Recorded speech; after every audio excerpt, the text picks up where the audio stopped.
What's going on, Taka fan? Alright, so over the weekend, I played in the case tournament. In Swiss, I went undefeated pretty much. Only had one draw. There was 5 rounds, almost 50 players. So, you know, like a big local, at least. A lot of good players there, a lot of competitive players. Unfortunately, I lost in top 8. I lost to one of my teammates. It was cool though. We was on the same deck, but you know. Alright, I'll just show you what I played today. Well, on that day.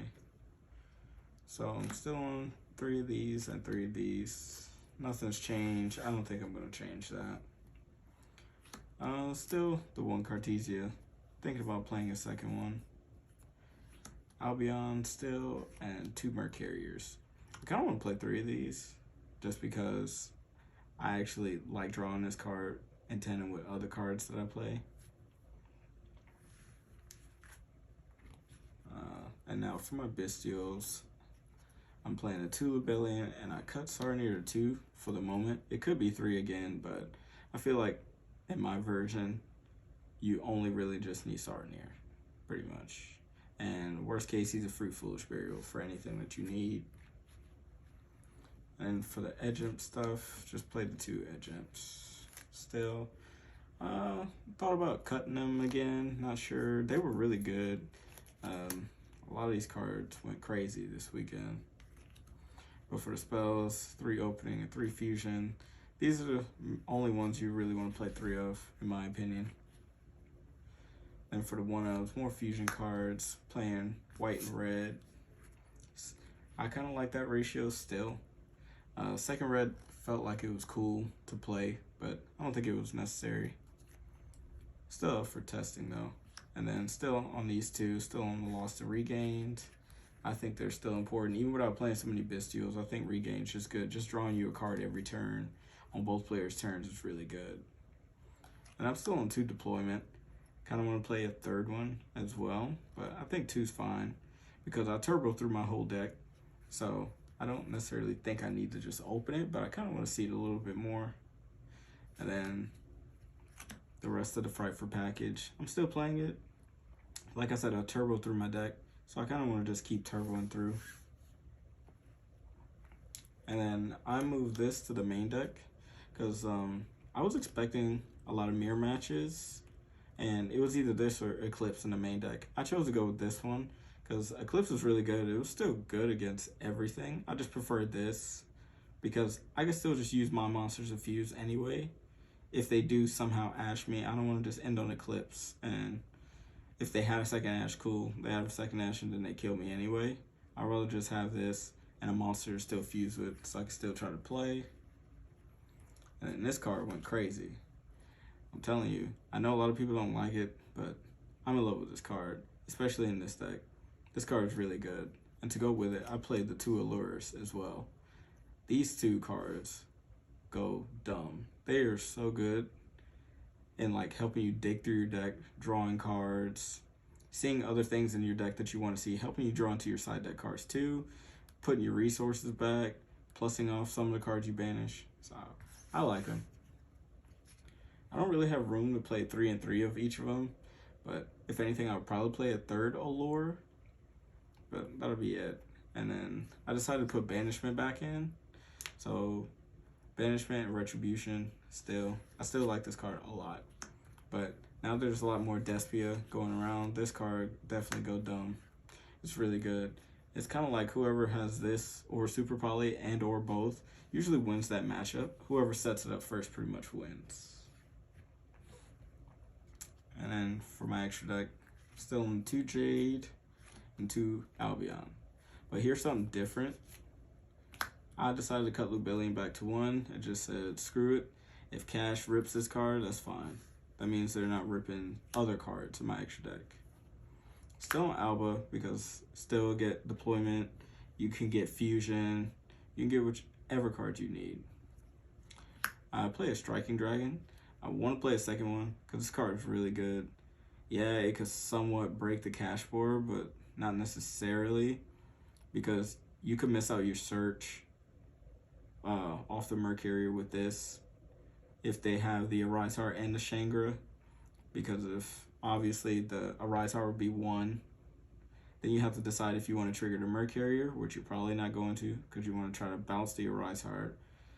So if you go use the Arise Heart effect, then you could negate it with this, miss out on your search just so you can clear him if you want. Because the Shangra is still there, so if not, if cards get banished and try to lock zones, if you decide to go for the Mercury search, then they're just going to go ahead and just chain the Shangra anyway, so then you can't even use him.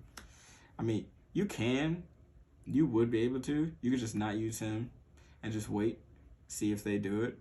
If they let you get the Mercury search, I doubt that they'll use the Shangri-La. That would be like the best time to actually abuse it. I like the Brigand still. This actually still comes up because Kashtira does have higher level, but it don't really work in that matchup. It just depends on what they side, and depending on the board breakers that they play. If they play golems and stuff, you could get rid of them. Or if you give them golems or anything like that, or sphere modes, you can just use Albaz and one of them to just break their board that way. I'm still on the 1 Masquerade and the 1 Quiritus. Alright, so still gotta keep this for time. Kind of want to cut this again, but I really do like this card. It does come up sometimes because it's like generic enough, these two. But Proskinion might just be better, but I'm not sure what I want to cut. I'm playing Dust Dragon still. Yeah, second one seems really cool and really nice, but I think just playing the 1's okay. Playing 2 is fine too, but it's going to be hard to find a room. I decided to put in Starving and Dragostapelia still. Only because I'm playing Super Poly, and this is really good in the mirror too. My teammate just destroyed me with Super Poly off the top.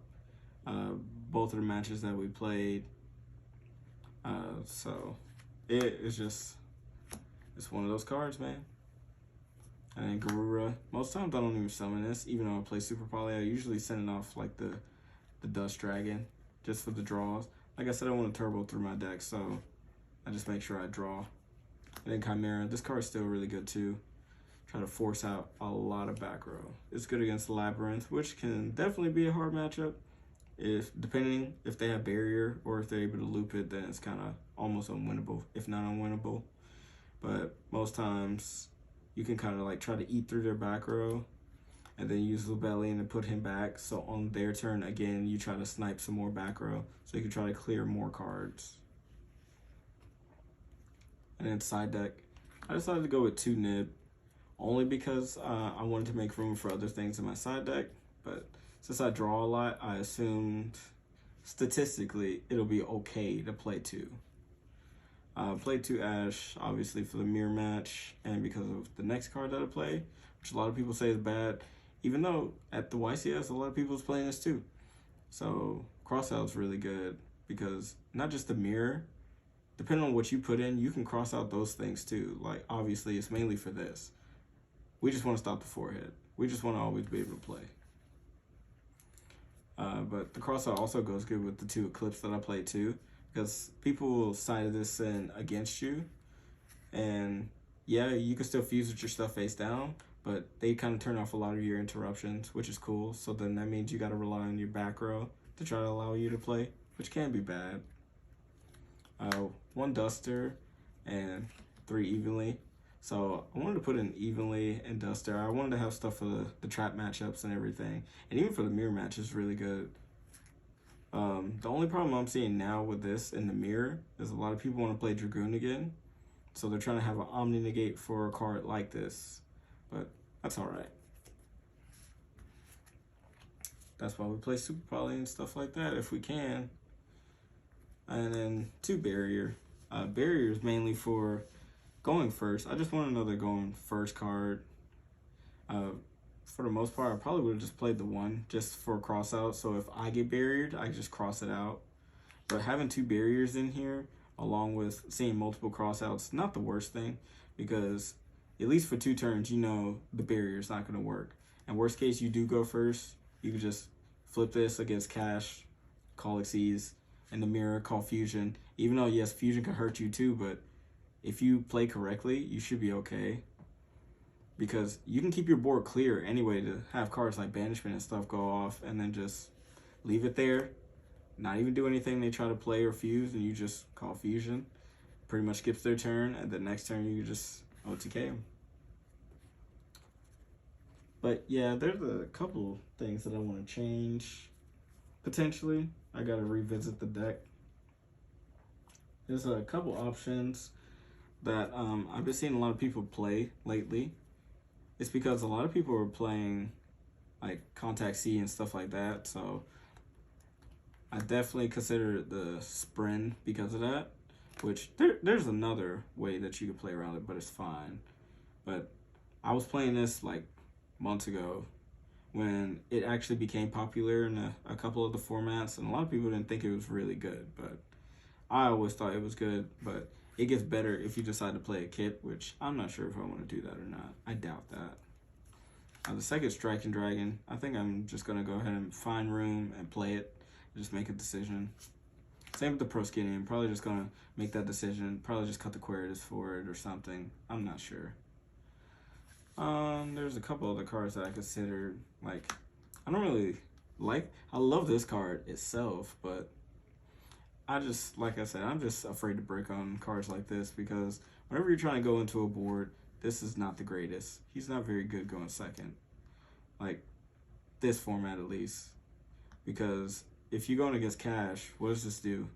You know, yeah, you could poly, fuse it from hand, banish to bring back something. That's cool.